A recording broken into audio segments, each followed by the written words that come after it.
Welcome to the Toronto Sports Rush channel. My name is Kyle, and I am joined today, of course, by NHL analyst E.J. Hradek. E.J., thank you so much for taking time out of what is often considered around your parts NHL Christmas Day. But it was a bit subdued to a degree, wasn't it?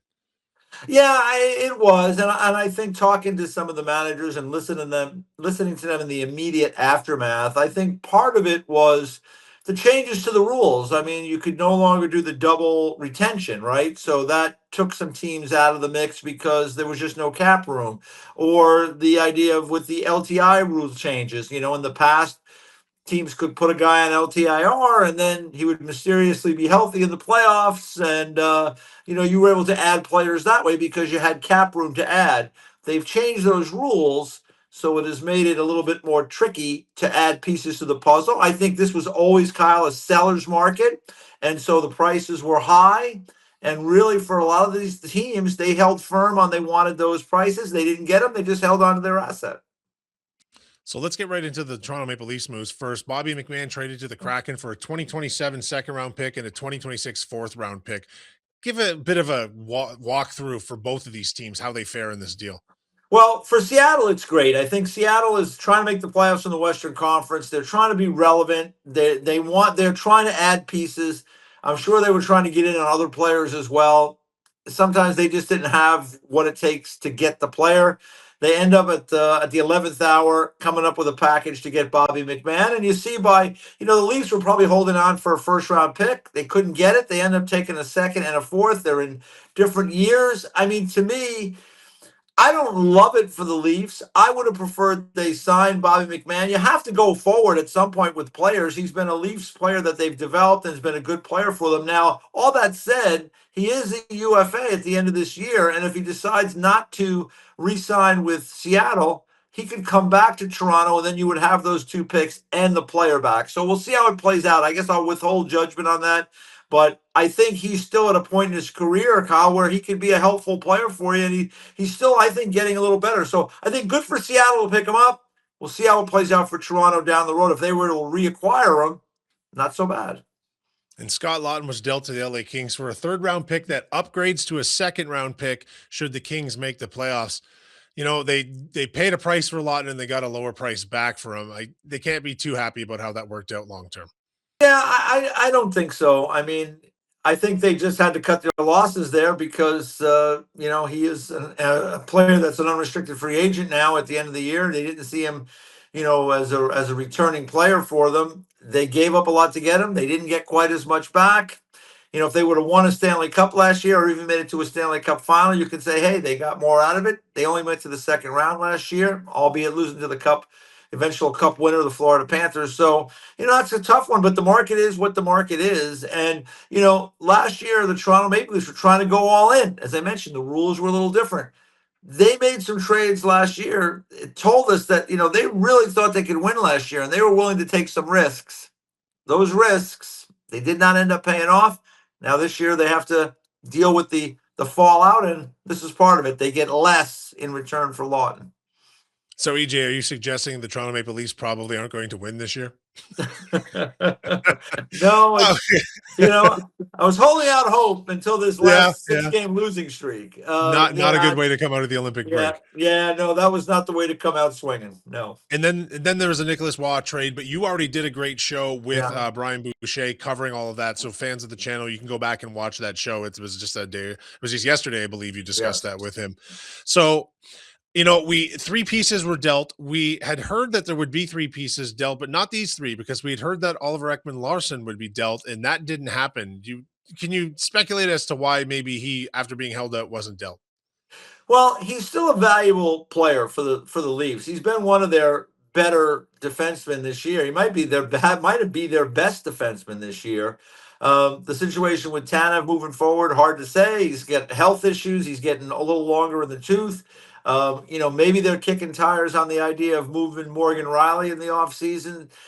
Maybe they set a price for Oliver Ekman-Larsson, what they wanted in return, and they didn't feel they were able to get it, so they figured they'd hold on to the player. He still is under contract, so it could have been all those things. I think Oliver Ekman-Larsson would have been a nice pickup for somebody, but at the end of the day, you can't be in the business of giving players away And so I think at the end, nobody made a deal that really made the Toronto Maple Leafs say, "Hey, we're willing to do this." So again, this is not a team that's going into a complete down to the studs rebuild. At least from what I can tell right now, they still have Matthews, still have Nylander, still have some other good pieces within their team. Nyes. I mean, it is a team that can be reworked in the offseason, but can only be done if you have some players that are still part of that group. So they have Oliver Ekman-Larsson for now.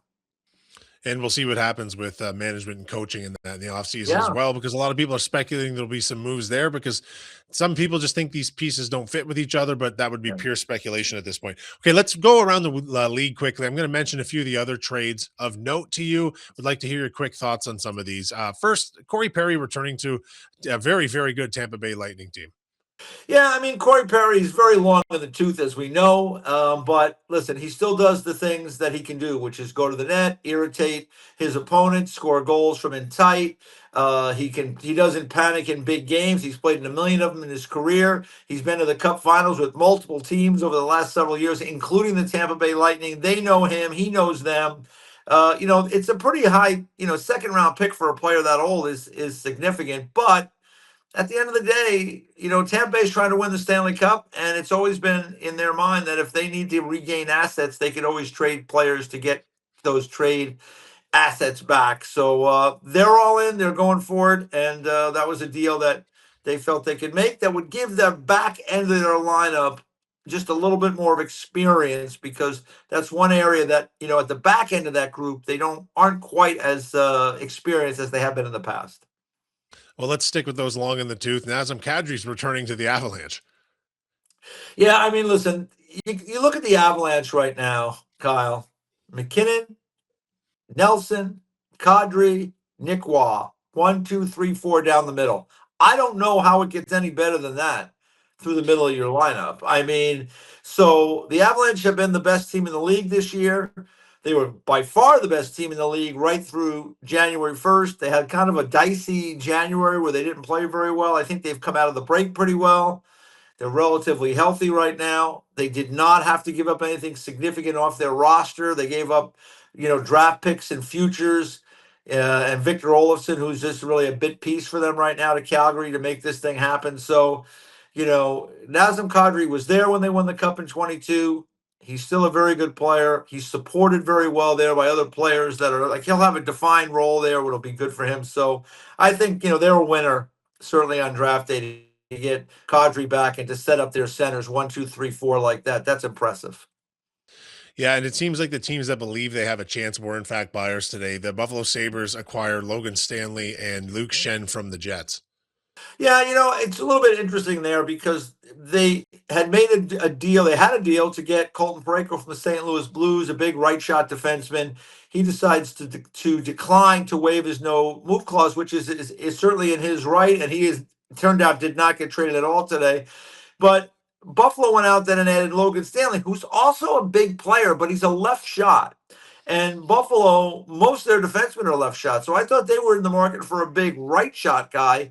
We'll see if Logan Stanley can come in there. He's been a helpful player in Winnipeg, but the fact that Winnipeg would be willing to move on from a young defenseman who's that big, that does make you wonder sometimes, where this guy is at. So for the Buffalo Sabres, it's been a really good run right now. They're adding some depth pieces. They added Tanner Pearson as well. They added Luke Shen. We'll see if Logan Stanley can make a difference for them. But I love the way their team is playing right now. They're rolling. We'll stick with St. Louis for a moment because they were big time sellers in a lot of ways. The Red Wings acquired defenseman Justin Falk from them. Yeah, well, once again, Doug Armstrong and Steve Yzerman make a deal. I mean, I always think it's interesting. General managers who are friends, who feel comfortable with one another, are more likely to make deals than managers who aren't friends or aren't comfortable with one another. That's just kind of the way it is. These guys have made a number of deals over the years. They make another one, and Justin Falk. I'm not the biggest Justin Falk fan. He's a solid right shot defenseman. He can shoot the puck. He's got a lot of experience. I think it's a helpful addition for the Detroit Red Wings. They also added David Perron from Ottawa. They had Perron before. So for me, I think it's a good deal for a Detroit team that had a good season and wants to send, I think Yzerman wants to send a message to that locker room that, hey, I believe in you guys. We're going to add some pieces. So he goes out, he gets Falk, he gets Perron. Last year, there was a bone of contention between the captain, Larkin, and Yzerman about, hey, would have been nice to get some pieces. Yzerman didn't feel that team was ready to make that kind of investment. This year, he feels it is. We'll see how it works out. It's been a good year for the Wings.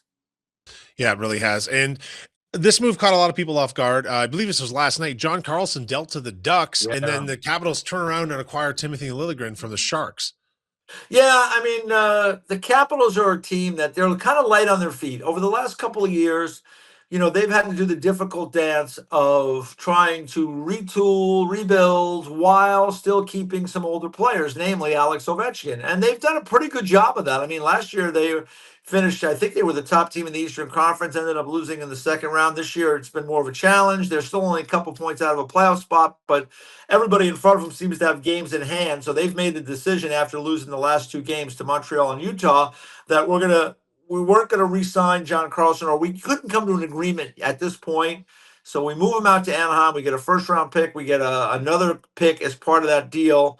And, it's a big deal for them to move him. They moved off Nick Dowd, too, and he's another guy in that room that, he is a really important piece of that room. Obviously not the size of John Carlson, because Carlson's been there for 17 seasons. So Washington is trying to, again, work around the edges, try to get better. You got to wonder what this means for Alex Ovechkin. Many have speculated that this will be his last season. After a deal like this, you say, yeah, maybe it will be his last season. I know they finish up with a home and home against the Penguins and then on the road against Columbus. So maybe fitting if he doesn't play in that last game at Columbus, his last game would be against Crosby. But for the Capitals, they're just trying to kind of continue that, getting better and trying to stay pertinent at the same time. And for Anaheim, Kyle, they have Carlson, Trouba, Gudas on the right side of their D, all older, somewhat more physical players. And then on the left side, they have younger guys like Jackson Lacombe and Zellweger, and players of that nature. And so it's nice balance. Anaheim is in to win this year and to get back in the playoffs, and I think they're going to get there. Okay, and let's end it here, EJ. Chicago deals their captain, Nick Foligno, to the Minnesota Wild. Yeah, and it's a good story because he gets to play with his brother, Marcus Foligno, with the Wild. The Wild are a team. They're in that group of like 5 or 6 teams that we think could maybe win it all this year. They went out and got Luke Hughes earlier in the season, Quinn Hughes, and he has been obviously everything they could have asked for and more. This is a really good team. They had another veteran experienced centerman. They wanted to get in, I think, on Vinny Trocheck. And in the end, they just didn't have the assets to make that work. Trocheck did not end up getting traded. I'm not sure if they were in on Braden Shen in St. Louis. He ended up going to the Islanders in a deal that the Blues got several assets back in that deal. So maybe, again, Minnesota didn't have what it takes to make that deal. But they get, they have the Foligno brothers there, Nick and Marcus, and those are guys who are going to battle to the end and really good people. So we wish them nothing but the best in Minnesota. And listen, Minnesota and Dallas most likely meet in the first round of the playoffs. Good luck to those teams. 2 of the best teams in the league. One of them is going to be out after the first round. There you have it, a recap of today's NHL trade deadline. Once again, the Leafs have moved on from Bobby McMann, Scott Laughton, and of course, Nicholas Waugh the other day. Thank you once again for your time, EJ. It was a bit of a subdued day, nothing major, but it did seem like the teams that think they have a chance this year added some pieces, and we'll see how that plays down over the stretch. EJ, thank you again. We'll talk to you soon. You got it, Kyle.